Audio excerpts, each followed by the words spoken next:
केली म्हणून आपण चैत्र महिन्यात नवीन वर्ष साजरी करतो. आपण चैत्र महिन्यात गुढ्या उभारतो. असा चैत्र महिना हनुमंतरायाने निवडला. असा चैत्र महिना धार्मिक स्वभावाचा आहे.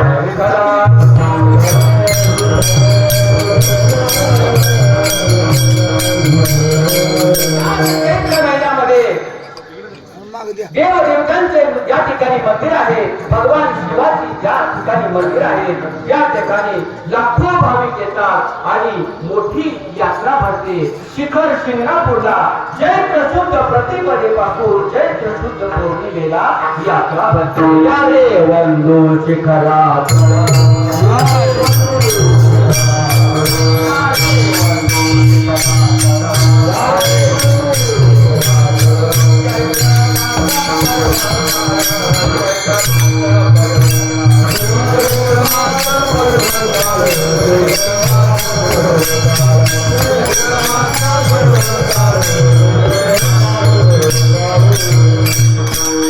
यारे बंधू शिखरातळ चैत्र मास पर्व काळ. चैत्र महिन्यामध्ये शिखर शिंगणापूर शंभू महादेवाच्या मंदिरावर मोठी यात्रा भरते. शंभू महादेवाला लोक कावडीनं पाणी आणतात. या रे बंधू शिखरातळ म्हणजे शिखराचा तळ म्हणजे आपल्याला जे शिखर दिसतंय त्याचा तळ म्हणजे मंदिर. त्या मंदिरात भाविक गर्दी करतात.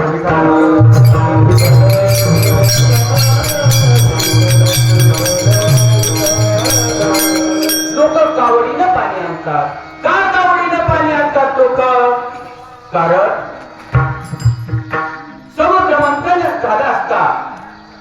समुद्र मंथन देवांनी आणि राक्षसांनी केलं. त्याच्यामधून 14 रत्न निघाली. त्यापैकी एक विष निघालं. राक्षस म्हणाले आम्ही नाही घेणार. सर्व म्हणाले आम्ही नाही घेणार. तेव्हा भगवान शंकरानं त्या विषाचा स्वीकार केला. देवी दत्ती सागर मंथन पैकेले त्या माझी अवतीर्णार सापडले. जे गावासुर बने प्रार्थना केले नीळकंठ नाम प्रसिद्ध झाले.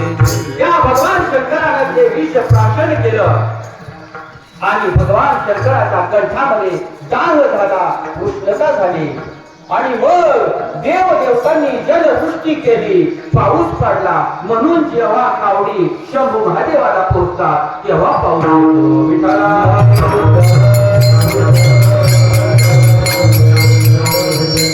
आणि तुमच्या आमच्यासारखे भक्तगण काही दर्शनासाठी येतात, काही कावडी घेऊन येतात पाणी घेऊन. त्या महादेवाचा नाम शांत करण्यासाठी नदीवर कावड भरतात आणि भगवान शिवाचं स्मरण करत करत करत पायात चप्पल न घालता शंभू महादेवापर्यंत पोहोचतात आणि द्वादशीला शंभू महादेवाच्या दरवाजावर कावड आपटतात आणि ते जलवृष्टी महादेवाच्या शिवलिंगावर होते आणि मग महादेव तुम्हाला आम्हाला आशीर्वाद देतात. म्हणून कावडी जातात.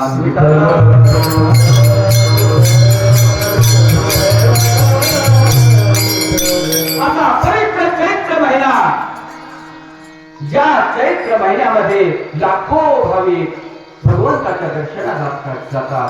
कारण याच चैत्र महिन्यामध्ये भगवान विष्णूनं 7वा अवतार घेतला. चैत्र शुद्ध नवमी मासा चैत्र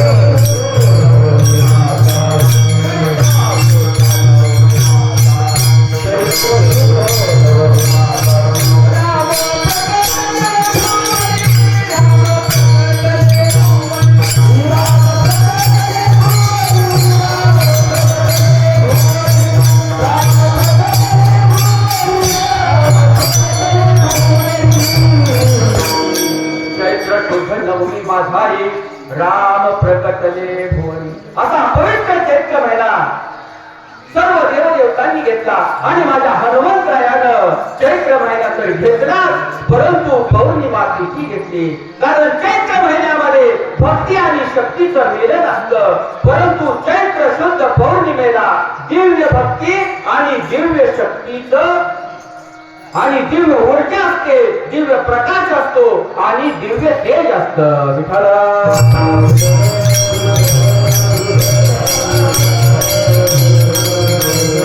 म्हणून चैत्र शुद्ध